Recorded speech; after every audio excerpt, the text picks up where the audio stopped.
बिहार के हजारों अंचल अमीनों के लिए बड़ी खुशखबरी सामने आई है। राजस्व एवं भूमि सुधार विभाग ने कई अहम फैसले लिए हैं, जिनसे अमीनों की नौकरी ट्रांसफर और सुविधाओं में बड़ा बदलाव देखने को मिलेगा। अब अंचल अमीनों को नया पदनाम दिया जाएगा, ट्रांसफर घर के पास होगा और 2 साल की सेवा पूरी करने वालों को नियमित यानी कि परमानेंट करने की तैयारी शुरू हो चुकी है। तो आखिर सरकार ने क्या क्या फैसले लिए हैं, किन अमीनों को फायदा मिलेगा और क्या अब अमीनों की नौकरी पहले से ज्यादा मजबूत होने वाली है, आइए विस्तार से समझते हैं। आदाब, नमस्कार, आप देख रहे हैं मंथन टुडे, मैं हूं आपके साथ उज़मा। सबसे पहले बात करते हैं सबसे बड़े फैसले की। राजस्व विभाग ने तय किया है कि अब अंचल अमीनों को सहायक राजस्व अधिकारी तकनीकी कहा जाएगा, यानी अमीनों की पहचान और पद दोनों को नया स्वरूप दिया जा रहा है। सरकार का मानना है कि जमीन और राजस्व से जुड़े तकनीकी कार्यों में अमीनों की भूमिका काफी महत्वपूर्ण है, इसलिए उनके पदनाम में बदलाव जरूरी है। हालांकि फैसला पूरी तरह लागू होने से पहले औपचारिक मंजूरी की प्रक्रिया से गुजरेगा, लेकिन विभागीय स्तर पर इसे लेकर सहमति बन चुकी है। अब बात करते हैं ट्रांसफर पॉलिसी की। यह फैसला अमीनों के लिए सबसे ज्यादा राहत देने वाला माना जा रहा है। राजस्व विभाग ने स्पष्ट किया है कि अब अमीनों का ट्रांसफर उनके गृह जिले या आसपास के 3 जिलों के भीतर ही किया जाएगा, यानी कर्मचारियों का अब दूर दराज जिलों में भेजने की मजबूरी कम होगी। सरकार का कहना है कि इससे कर्मचारियों की कार्य क्षमता बढ़ेगी और पारिवारिक परेशानियां भी कम होगी। जानकारी के मुताबिक ट्रांसफर की प्रक्रिया अगले 10 दिनों में शुरू की जाएगी और अगले महीने से बड़े स्तर पर स्थानांतरण किया जा सकता है। जून महीने में आवेदन के आधार पर ट्रांसफर की प्रक्रिया शुरू होने की बात भी कही गई है। सबसे अहम मुद्दा नियमितीकरण यानी कि सेवा संपुष्टि।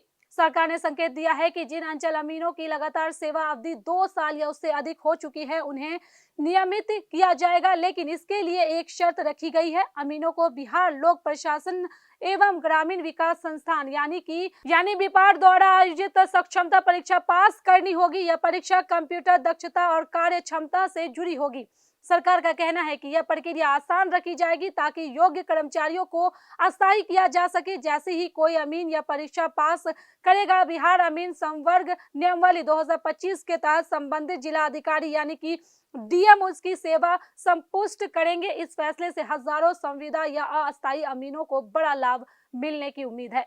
सरकार अब अमीनों की आर्थिक सुविधाओं को भी बढ़ाने की तैयारी में है। राजस्व विभाग ने कहा है कि अमीनों को फील्ड विजिट के लिए मासिक परिभ्रमण भत्ता दिया जाएगा। इसके अलावा डिजिटल कार्यों के लिए इंटरनेट भत्ता भी देने पर विचार चल रहा है। दरअसल आजकल जमीन और राजस्व से जुड़े अधिकतर काम ऑनलाइन हो चुके हैं। अमीनों को लगातार फील्ड विजिट भी करनी पड़ती है और इंटरनेट आधारित काम भी करना पड़ता है। इसी अतिरिक्त खर्च को देखते हुए विभाग ने वित्त विभाग को प्रस्ताव भेजने की बात कही और अगर यह प्रस्ताव मंजूर हो जाता है तो अमीनों को हर महीने अतिरिक्त आर्थिक सहायता मिल सकती है।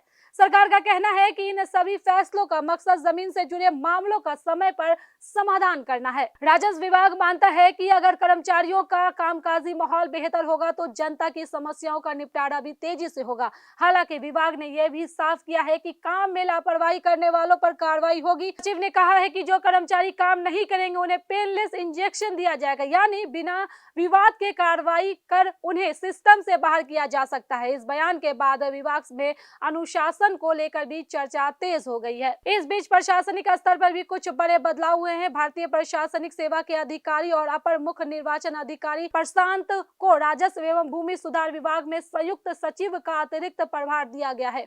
वहीं बिहार प्रशासनिक सेवा संघ के अध्यक्ष सुनील तिवारी को कृषि विभाग में संयुक्त सचिव बनाया गया है। सुनील तिवारी पहले उप मुख्यमंत्री विजय सिन्हा के निजी सचिव भी रह चुके हैं। इन नियुक्तियों को विभागीय प्रशासन को मजबूत करने के कदम के रूप में देखा जा रहा है। अब सवाल यह है कि इन फैसलों का असर क्या होगा। विशेषज्ञों का मानना है कि अगर सरकार अपने वादों को समय पर लागू कर देती है तो बिहार के हजारों अमीनों को सीधा फायदा मिलेगा।